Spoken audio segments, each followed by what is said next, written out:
Намираме се в най-светлия апартамент от 11-те, които проектирахме и обзаведохме миналата година с немски кухни ноте и италиански мебели.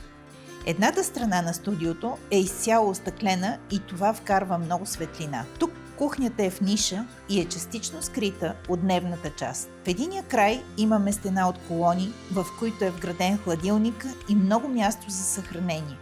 В другия край кухнята продължава в дълга пейка, под която има шкафове. Простора в помещението е осигурен като дневната и нощната зона са събрани в едно.